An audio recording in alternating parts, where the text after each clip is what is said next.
Nah, oleh karena itu, Kak Munas, tahun 2022 yang akan datang, insya Allah kami akan berikan ajang kompetisi untuk anak-anak madrasah Indonesia dan juga anak-anak sekolah umum dalam bidang riset halal, dan insya Allah bisa kita lakukan karena tahun ini sudah melewati.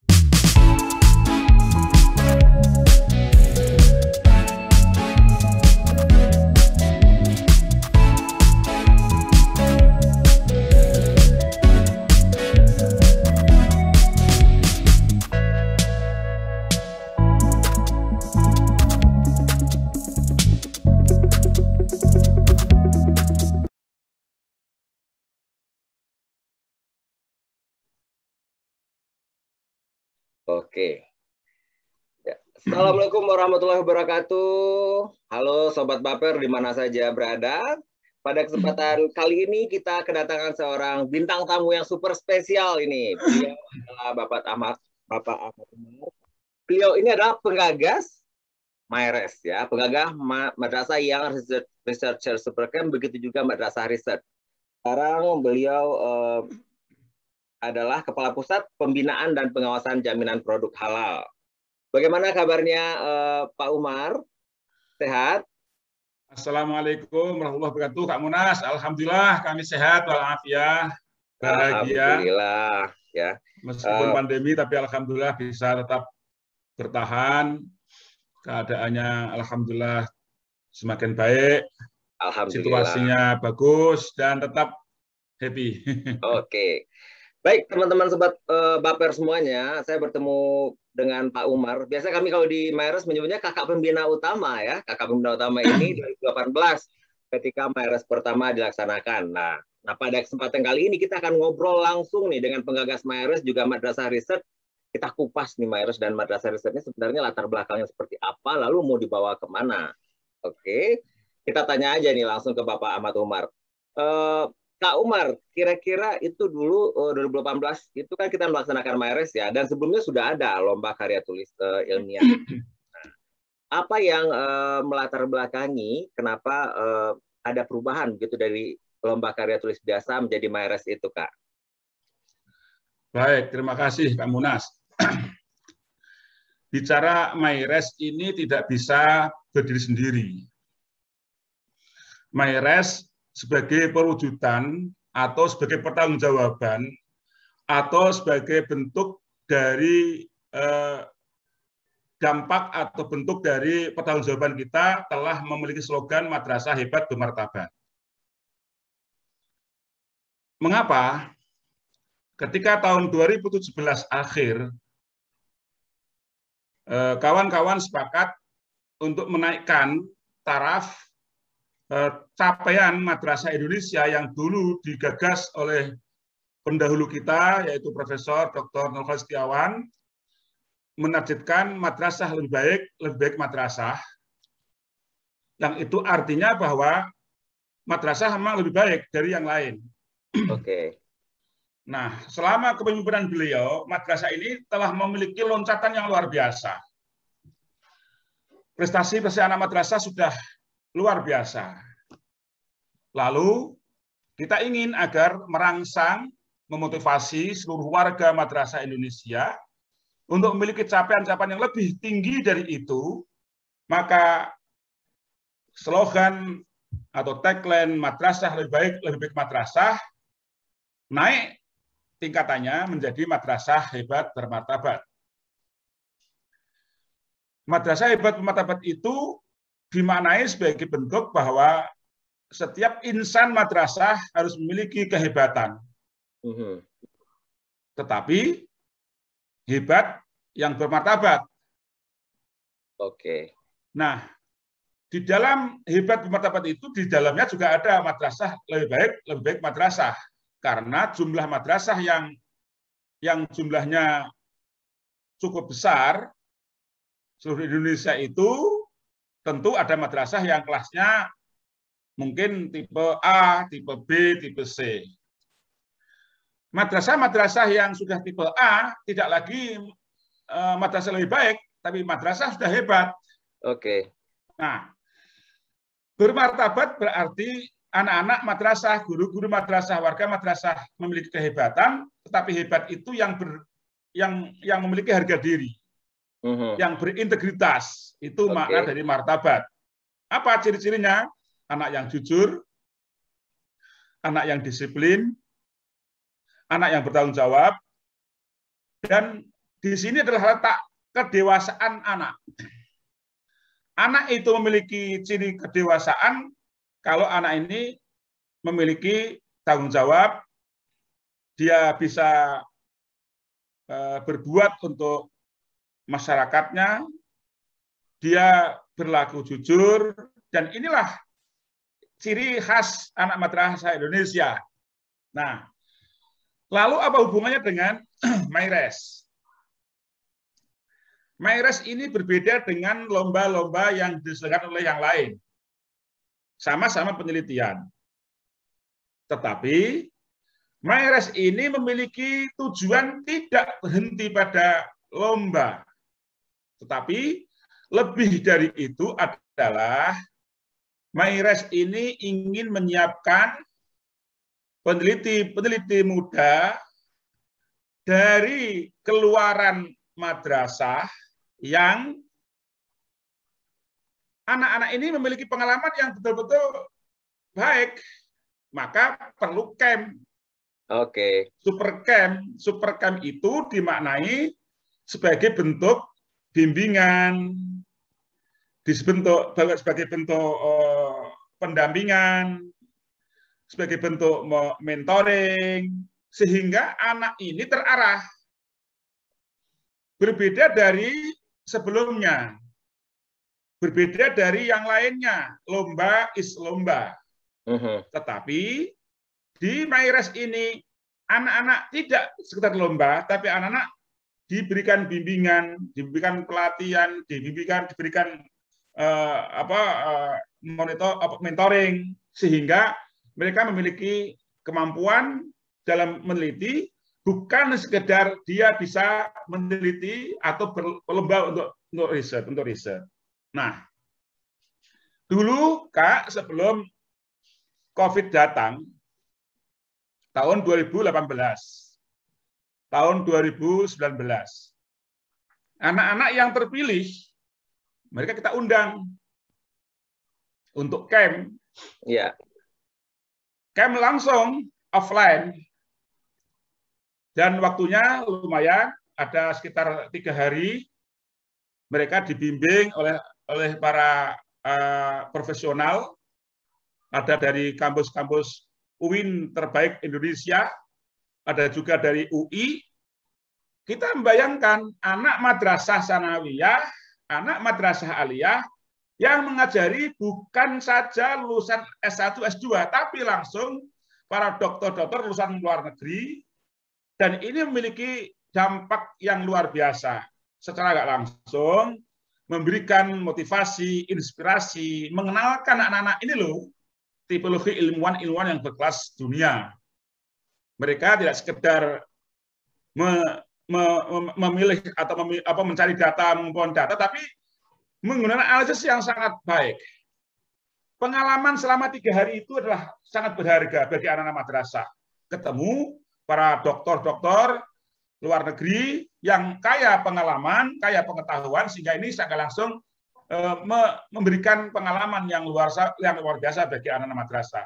Jadi, MyRes ini tetap meneruskan perjalanan panjang dari pendahulu kami yang dulu ada lomba riset, tetap risetnya ada, hanya dielaborasi, kemudian dikembangkan, sehingga jejak pendahulu tidak ditinggalkan, tetapi dikembangkan lebih bagus lagi supaya jariah orang lama, orang yang dahulu tetap mengalir, tidak hilang. Tradisinya tetap dipertahankan, tetapi kemudian ada cara-cara baru yang lebih bagus. Inilah kaidah fikih kita, al-muhafadzatu 'alal qadimis shalih wal akhdhu bil jadidil aslah. Tetap memelihara riset-riset yang telah dilakukan oleh para pendahulu. Tetapi kita mengambil cara-cara yang bagus, metodologi yang lebih bagus, kita mengambil teknik-teknik yang lebih bagus, supaya ini menjadi lebih manfaat untuk ke depan, sehingga anak madrasah Indonesia dalam hal risetnya memiliki nilai lebih dibanding yang lain, karena mereka tidak sekedar lomba, tapi mereka dibekali dengan camp, dia dibimbing oleh mentor-mentor yang profesional, termasuk diantaranya Kak Munas sendiri kan, yang jadi mentornya dalam sosial humaniora. Ya, alhamdulillah. Dan ini adalah sesuatu yang tidak ada di tempat yang lain. Itulah namanya hebat. Oke, Hebat yang bermartabat. Bagus, tetapi bermartabat. Nah, lalu di mana setelah ada COVID? Nah, setelah COVID, karena kita dilarang untuk offline, tetap ada camp. Campnya camp virtual. Anak-anak tetap dipantau, anak-anak tetap dibimbing. Bahkan beberapa madrasah nggak cukup anaknya, gurunya ikut camp, mendampingi anak sekaligus belajar dengan para mentor-mentor yang profesional. Dan ini alhamdulillah kemudian lahirlah madrasah riset. Karena tahun 2018, 2019, 2020 perkembangan riset di Indonesia, khusus di madrasah Indonesia, luar biasa. Tercatat tahun 2020 di saat pandemi COVID pertama dan kita masih gagap, kita semua panik, tetapi justru loncatannya luar biasa.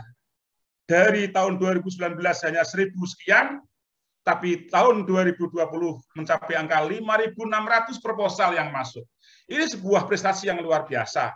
Dari situlah kemudian kita gagas perlu madrasah-madrasah yang concern 3 tahun, 4 tahun berturut-turut mengikuti lomba riset ini, MyRes ini, dan mereka concern dalam bidang riset, maka Pak Dirjen Pendidikan Islam menerbitkan SK mengakui, mengangkat madrasah-madrasah yang konsisten dalam bidang riset diberikan nama sebagai madrasah riset, gitu Mas. Itu Kak. Oke, siap Pak Umar, terima kasih banyak. Jadi teman-teman bisa mendengarkan ya bahwasannya memang MyRes ini adalah salah satu langkah untuk mewujudkan madrasah hebat bermartabat. Dan dalam madrasah hebat bermartabat itu sendiri sebenarnya ada madrasah yang lebih baik seperti slogan sebelumnya, begitu ya. Jadi MyRes ini adalah semacam bentuk penyempurnaan ya, karena kita harus terus bergerak ke arah yang lebih baik ya, Pak Umar ya. Iya. Nah, selama 3 tahun nih Kak, 3 tahun MyRes ini, nah karena Kak Umar sering kan terjun ke madrasah-madrasah. Nah, apa yang Kak Umar lihat sebagai dampak positif dari MyRes ini selain adanya madrasah riset gitu Kak? Ya, sebelum bicara masalah dampak, ini tadi ada istilah yang menarik. Kenapa waktu tahun 2018 kami mengajak komunikasi antara pembimbing, mentor dengan adik-adik dengan sebutan Kak dan adik. Nah, ini penting. Nah. Ini jarang terjadi di tempat yang lain. Jadi, kenapa kami minta sesama pembina, sama mentor menggunakan panggilan Kak, lalu adik-adik dengan mentor memanggilnya Kak, mentor dengan adik-adik memanggilnya Dek. Di samping ini untuk mendekatkan secara emosional antara kakak dan adik, sehingga ini membuat semangat tersendiri bagi anak-anak madrasah. Mereka tidak sungkan-sungkan untuk bertanya dengan kakaknya. Berbeda kalau panggilnya Pak. Kan Pak itu kan sesuatu yang biasa. Tapi Kak ini dekat. Ini yang pertama. Nah, dari panggilan itu saja sudah menunjukkan bahwa ada hubungan emosional antara yang dididik dengan yang terdidik, yang mendidik dengan yang terdidik. 3 bulan paling tidak anak-anak itu ketemu mentor. Jadi bedanya MyRes dengan lomba-lomba yang lain, kalau MyRes ini mulai dari proposal masuk dipegang oleh mentor, oleh calon juri. Juri itu yang memilih proposal yang terbaik, juri itu yang mendampingi mereka, juri itu yang membimbing mereka, dan terakhir mereka lah yang akan menilai juga. Sehingga tidak siapa yang memilih, siapa yang menilai, siapa yang memutuskan. Ini satu kesatuan. Ya. Ini yang luar biasa. Jadi pengalaman 3 bulan ini adalah pengalaman yang sangat luar biasa antara kakak dengan adik. Dampaknya apa? Dampaknya minimal bagi saya ada 2 hal yang bisa terwujud di madrasah. Pertama, munculnya budaya riset di madrasah. Yang kedua, munculnya semangat ajang kompetisi dalam bidang riset di madrasah. Yang pertama, dampak budaya. Riset ini mengajari anak-anak untuk memiliki budaya riset di madrasah. Apa cirinya? Madrasah sebagai satuan pendidikan, kumpulan orang-orang terpelajar, maka budaya riset harus semakin kuat. Dengan ciri, pilih dulu, yang baik dilanjutkan, yang tidak baik kita tinggalkan. Sekarang eranya era sosial media. Sebagai warga madrasah yang memiliki budaya riset yang baik, tidak setiap informasi yang masuk ke handphone lalu ditelan, lalu di-share.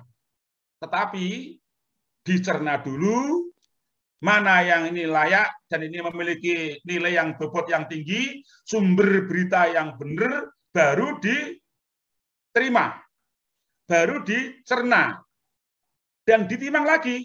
Kalau ini memang layak untuk diberikan pada orang lain dan manfaat orang lain, share pada orang lain. Bukan begitu terima lalu share, nggak tahu isinya apa, nggak paham isinya apa. Ini menyangkut literasi. Nah, literasi riset.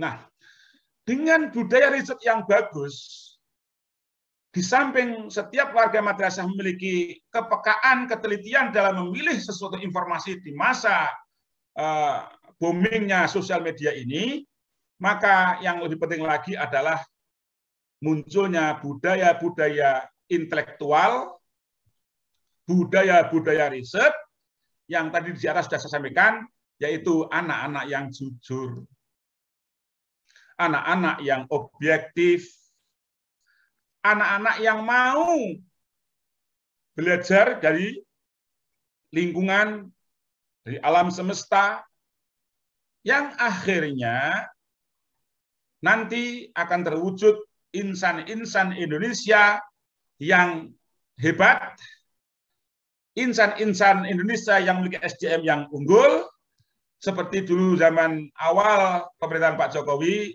ada namanya revolusi mental. Oke. Nah, revolusi mental itulah kemudian munculnya madrasah bermartabat. Hebat yang bermartabat. Yang mentalnya memang benar. Dia seorang yang jujur. Kalau mereka menerima sesuatu ini benar enggak, kalau enggak benar dikembalikan pada yang punya. Bukan malah sesuatu yang bukan haknya diambil. Sehingga muncul budaya korupsi, kolusi. Itu karena apa? Mentalnya yang enggak baik, budaya risetnya yang lemah. Tetapi periset itu meskipun selisih 0,00 harus dijelaskan. Ini kejujuran. Bukan data kemudian dimanipulasi. Nah, ini namanya periset yang tidak baik, periset yang zalim. Tapi periset yang jujur, yang baik adalah dia harus mengutamakan keilmuan ini dalam hal untuk memperbaiki kehidupan manusia, ilmu yang bermanfaat untuk kemanusiaan, untuk alam semesta, dan inilah yang kita harapkan budaya riset di madrasah. Lalu yang kedua, dampaknya yang kedua adalah dampak ajang kompetisi madrasah dalam bidang riset luar biasa. Memang sebelum ada Maires, anak-anak madrasah sudah ada yang berani berkompetisi di tingkat internasional. Tetapi dengan Maires ini, dengan bimbingan para mentor-mentor yang memang pengalaman luar negeri, alhamdulillah, tahun 2019 dan 2020, di awal tahun 2021 kemarin itu, banyak anak madrasah yang sudah berani mereka berkompetisi dengan kawan-kawan di sesama pelajar di luar negeri. Ini apa dampaknya? Ya dari budaya riset yang tadi sudah mengangkat itu, dia mengalami loncatan prestasi yang luar biasa. Nah, oleh karena itu, Maires, saya kira ini sesuatu yang memang sudah memiliki nama ya di madrasah, dan kemudian dampak berikutnya adalah lahirnya madrasah riset di Indonesia. Ini yang jumlahnya ratusan saya kira ya, karena tahap awal.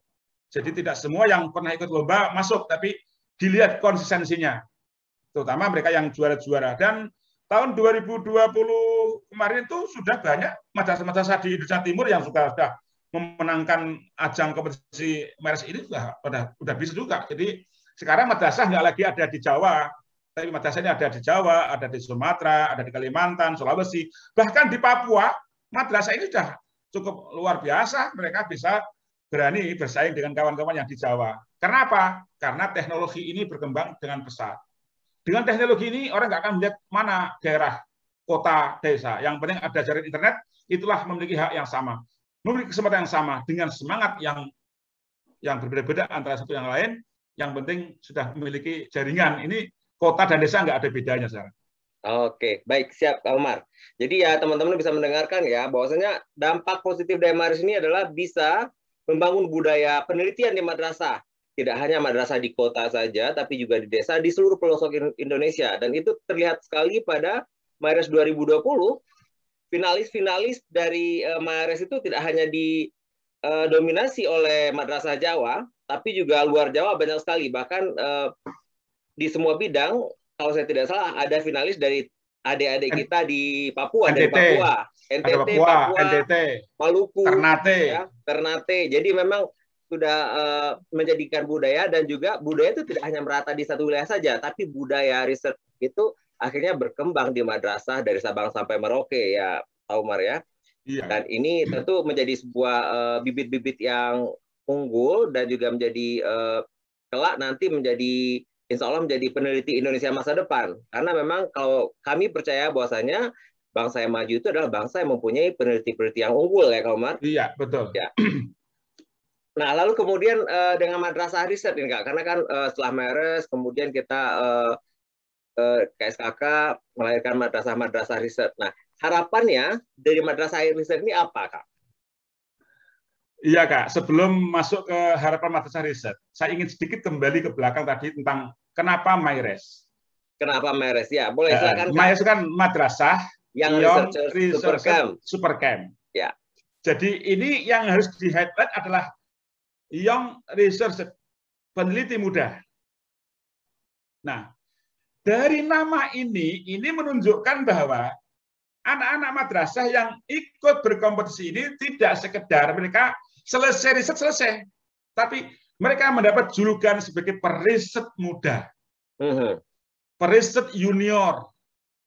Nanti mereka yang langsung bisa kuliah ke perguruan tinggi, mereka di kampus saya yakin akan menjadi anak-anak yang beda dari yang lain. Kalau nanti dia menjadi sarjana, jadi peneliti, mereka akan jadi orang-orang yang nanti concern dalam bidang risetnya luar biasa. Jadi MAIRES ini berbeda dari yang lain. Namanya adalah periset muda. Periset muda ya. Periset muda. Jadi dari nama ada berbeda. Oleh karena itu, kemudian bagaimana dampak pada madrasah riset? Madrasah riset gini Kak. Madrasah riset ini tidak saja dari bagian dampak atau impact atau outcome dari MAIRES. Tetapi madrasah riset ini muncul sebagai bentuk implementasi dari KMA 184 tahun 2019. Jadi KMA 184 tahun 2019 ini adalah bagian dari perwujudan madrasah hebat bermartabat. Mengapa muncul KMA 184 tahun 2019 sebagai implementasi kurikulum madrasah di Indonesia? Karena disadari bahwa madrasah itu undang-undangnya mengatakan satuan pendidikan yang berciri khas agama Islam.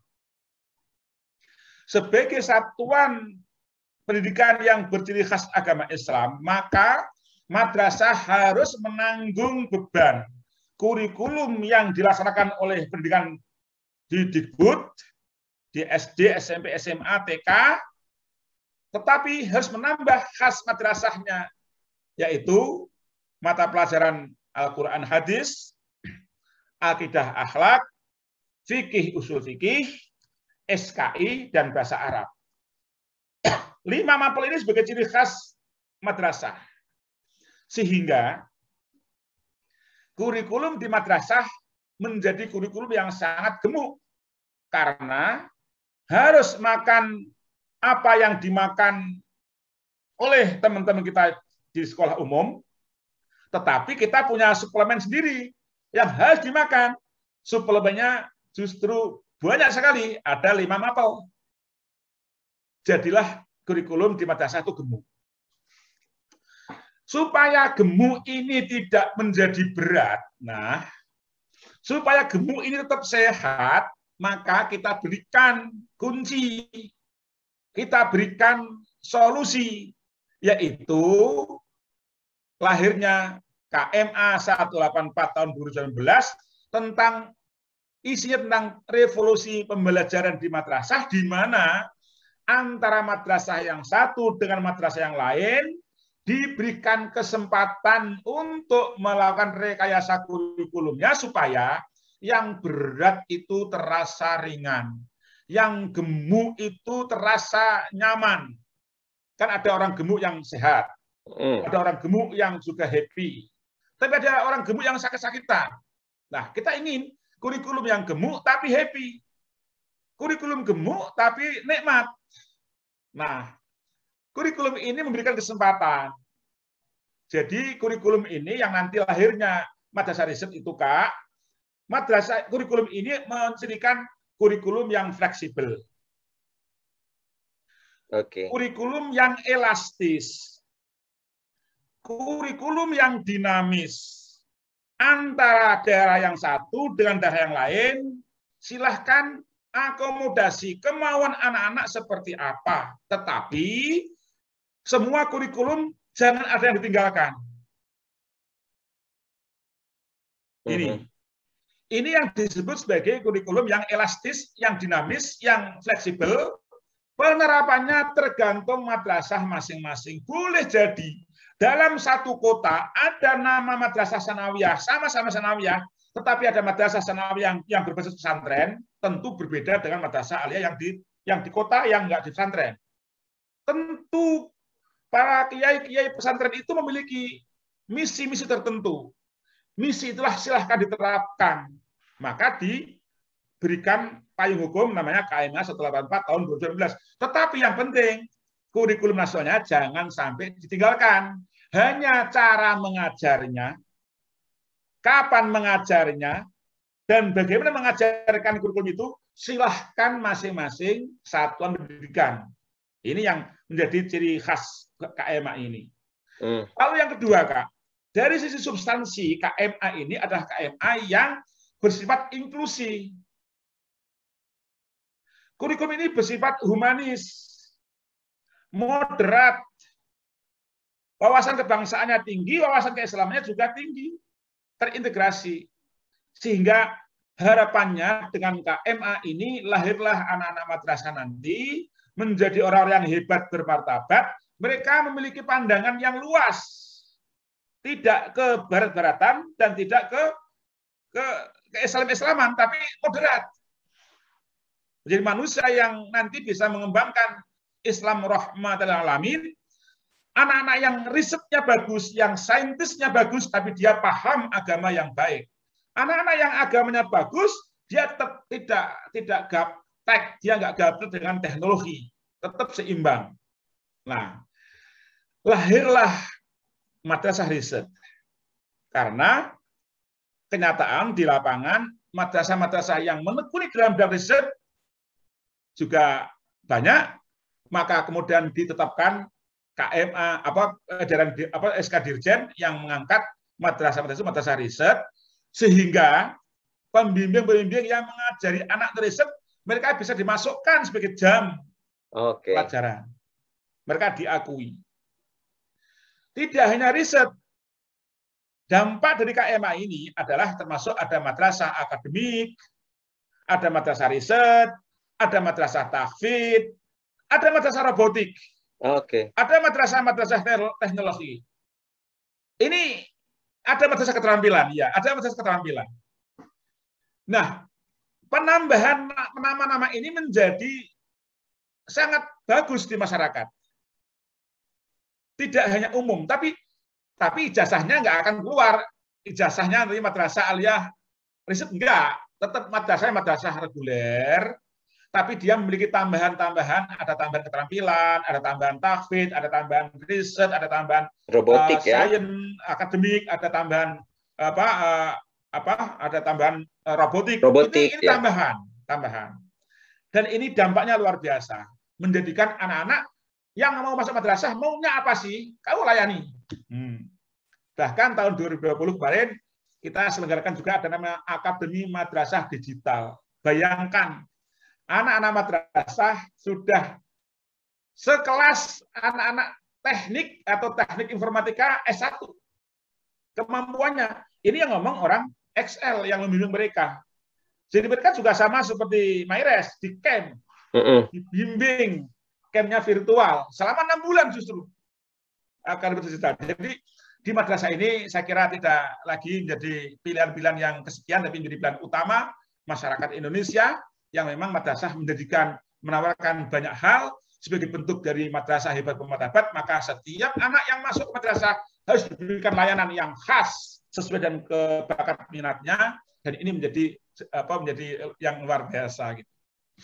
Oke, baik Pak Umar, terima kasih banyak nih pemaparannya. Jadi Bapak Ibu, guru juga semuanya jelas ya bahwasanya Mares itu merupakan salah satu cikal bakalnya madrasah riset, di mana madrasah riset ini tadi seperti disampaikan Pak Umar, itu membuat madrasah yang gemuk tapi sehat ya Pak. Gemuk, ya. Madrasahnya, kurikulumnya gemuk, sehat, dan berkualitas. Begitu. Ya. Untuk apa? Untuk menciptakan tadi, untuk mewujudkan Islam sebagai rahmatan lil alamin. Jadi madrasah hebat bermartabat ini adalah supportingnya untuk mewujudkan Islam sebagai rahmatan lil alamin. Ya. Dan juga sekarang tadi Pak Umar menyampaikan tidak hanya riset saja, tapi banyak sekali madrasah-madrasah keterampilan yang memberikan peluang bagi anak-anak Indonesia yang cerdas-cerdas ini untuk memilih mereka mau ke madrasah yang mana. Karena salah satu kuncinya tadi adalah kurikulum inklusi. Nah, begitu ya Kak ya. Nah sekarang ini ada satu pertanyaan nih Kak. Sekarang kan Kak Umar sudah di BPJPH. Nah, yang namanya hidup itu kan setiap aspek kehidupan tuh kata orang saling interkoneksi Kak, berhubungan. Betul. Nah, kira-kira ke depannya apakah ada semacam kolaborasi mungkin yang bisa dilakukan oleh madrasah-madrasah riset ada di Mares ini dengan BPJPH Kak Umar? Dilihat dari persoalan yang dikaji. Halal ini kan sesuatu hal yang baru dan menjadi titik tekan oleh Undang-Undang Nomor 33 Tahun 2014 bahwa setiap makanan dan minuman, barang jasa yang ada di Indonesia harus bersertifikat halal. Nah, karena ini menyangkut makan minuman ini penting, saya kira irisannya dengan Maires ini luar biasa, sangat dekat. Irisannya dengan madrasah riset juga sangat dekat. Maka saya berharap nanti BPJPH memberikan wadah ketemunya anak-anak riset muda madrasah untuk hadir, ikut berkontribusi, mengembangkan jaminan produk halal melalui kajian-kajian riset anak-anak muda kita, peneliti-peneliti muda kita, dan kami harapkan semangat anak-anak madrasah untuk ikut riset, saya kira harus tetap digenjot, tetap didorong, tidak usah takut. Pandemi ini sudah tahun kedua. Harusnya kita sudah lebih siap, karena tahun lalu pandemi datang tiba-tiba, kita juga bisa siap untuk menghadapi pandemi. Buktinya 5.600 proposal masuk, ya. Dan ini sangat bagus hasilnya. Maka tahun 2021, pandemi yang kedua, kita nggak boleh gagap. Karena udah pengalaman di pandemi tahun 2020, sehingga harapan kami di tahun 2021 ini, jumlah riset-riset muda yang ikut berkompetisi harus bisa lebih banyak dari tahun kemarin, karena tahun kemarin pandemi pertama yang kita gagap bisa melahirkan 5.600 proposal. Mudah-mudahan di tahun 2021 meskipun masih pandemi, tapi kita sudah lebih siap karena sudah punya pengalaman pandemi yang pertama. Separah-parahnya tahun kedua, tentu orang akan mengatakan lebih parah di tahun pertama karena kita gagap. Bagaimana kita menyajikannya, bagaimana melakukan campnya, tahun lalu bisa kita lalui. Tahun ini harus lebih bagus, tahun ini harus lebih baik, tahun ini harus lebih hebat, karena ini sudah pengalaman tahun kedua. Jangan sampai kita beralasan, ini kan COVID. Ya, dulu COVID juga sama COVID. Nah, oleh karena itu, Kak Munas, tahun 2022 yang akan datang, insya Allah, kami akan berikan ajang kompetisi untuk anak-anak madrasah Indonesia dan juga anak-anak sekolah umum dalam bidang riset halal, dan insya Allah bisa kita lakukan. Karena tahun ini sudah melewati bulan Juli, saya kira untuk menyiapkan ini sangat nggak mungkin. Dan tahun 2021 ini kami segera kegiatan untuk anak-anak madrasah dan anak sekolah, tapi tidak dalam bentuk riset, karena riset butuh waktu yang sangat panjang. Nanti kita akan adakan kegiatan mungkin dalam bentuk lomba-lomba yang lebih ringan, yang menyangkut halal Indonesia, dan tentu ini nanti menjadi peluang yang sangat baik kesempatan anak madrasah untuk mengelaborasi program-program madrasahnya untuk merespon yang ada di dunia halal, karena setiap orang tentu akan berhadapan dengan namanya barang yang halal atau yang halal. Nanti inilah lahirlah anak-anak muda madrasah, peneliti muda madrasah, dan nanti kita berkompetisi dengan anak sekolah umum, karena ini posisinya posisi yang sangat terbuka. Dan mudah-mudahan tahun 2022 nanti Kak, kami bisa selenggarakan untuk riset anak-anak muda Indonesia dalam jaminan produk halal. Saya kira gitu, Kak. Oke. Siap, Kak. Dan kita siap mensupport tentunya ya. Jadi teman-teman di madrasah, nah sudah mendengarkan dari Pak Umar tadi, insya Allah akan ada kolaborasi, karena memang ada irisan antara BPJPH dengan riset, khususnya riset-riset mengenai produk halal. Sehingga kita sudah mulai memikirkan juga ya, topik-topik apa, riset apa yang bisa kita lakukan untuk mensupport jaminan produk halal ini. Nah, terakhir sebelum kita tutup nih, Pak Umar, boleh kami meminta mungkin himbauan semangat nih buat adik-adik dan juga Bapak Ibu guru pembimbing, karena masih ada waktu 5 hari lagi, Kak, sebelum penutupan proposal tahun ini. Iya, kepada anak-anakku, siswa Madrasah Indonesia, saya sebagai mantan Direktur KSK Madrasah yang dulu menggagas lahirnya MyRes ini, saya mengajak anak-anakku semua siswa Madrasah Indonesia, khususnya yang di MTS dan MA, untuk mengikuti kegiatan MyRes, karena ini adalah menjadi ciri kemadrasah kita, bahwa kita memiliki keunggulan dalam bidang sains, kita juga tidak kalah dalam bidang teknologi, tetapi kita memiliki karakter yang islami. Selamat untuk mengikuti MyRes. Semoga anak-anakku kelak menjadi tidak lagi menjadi peneliti muda, tapi kelak menjadi peneliti senior yang mudah-mudahan di saat ada wabah seperti ini, kita tidak susah mencarikan vaksin, karena anak-anak kita menjadi anak-anak peneliti yang hebat, mudah-mudahan bisa menemukan vaksin dari negeri sendiri, tanpa harus bergantung dengan negara lain. Kalau lahir seorang saintis yang senior, yang junior, yang jadi luar biasa, kelak menjadi peneliti yang senior, profesor peneliti gitu kira-kira, sehingga mudah-mudahan bisa membaktikan diri kepada negeri ini. Lahirlah beberapa produk-produk obat-obatan yang tidak lagi mengimpor dari negara lain, tapi dari negeri sendiri, dari anak-anak madrasah Indonesia. Kalau program MyRes ini bisa berjalan dengan baik, terus dipelihara dengan baik, insya Allah negeri ini akan menjadi negeri yang besar, kekayaannya luar biasa, dan kalau dikelola dengan baik, insya Allah negeri ini akan menjadi negeri yang makmur, seperti yang dipesankan oleh Al-Quran, negeri yang baldatun, thayyibatun warabbun ghafur, kaya alamnya, hebat, kuat, SDM unggulnya, dan tentu bisa mengolah segala potensi yang ada ini dari tangan dingin alumni madrasah kita di masa mendatang. Terima kasih, Kak. Baik, terima kasih Kak Umar, terima kasih sekali ya atas obrolannya, semangatnya juga motivasinya nih buat adik-adik, karena memang salah satu PR kita ya Kak Umar ya, itu vaksin kita masih impor sekarang ya kan, obat-obatan juga masih banyak impor. Nah, Iya. ini PR nih buat para peneliti mudanya madrasah nih ya, untuk nanti ya, kita berharap sekali peneliti muda madrasah ini mungkin 5 tahun dari sekarang atau 10 tahun sekarang ada adalah nanti yang akan menjadi penemu vaksin baru mungkin ya, bisa menciptakan obatan baru untuk kemajuan bangsa ini.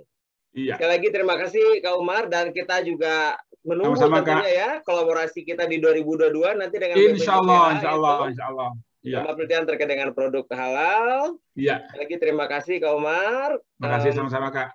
Assalamualaikum warahmatullahi wabarakatuh, teman-teman semuanya. Kita ketemu lagi di episode berikutnya.